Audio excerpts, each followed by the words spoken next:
परत आणतो.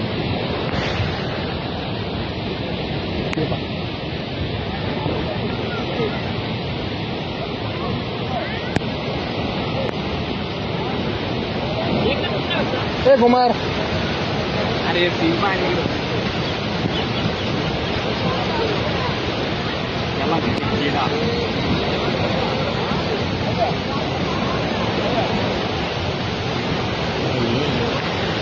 काय फील होतं समजायला. फील म्हणजे मौत का कुवा आहे. पाणी जर जरा थोडं कमी जास्त झालं तर या फोर्सनं तर गाडी आला तर ओढी बहुतेक पाणी असलं तर.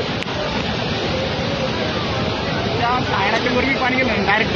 गाडी पलीकडे जाईल डायरेक्ट.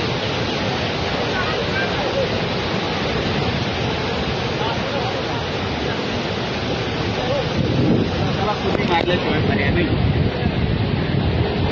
उडी नाही, एकदा गाडी खाली गेली तर त्याला चान्स बी नाही भेटणार.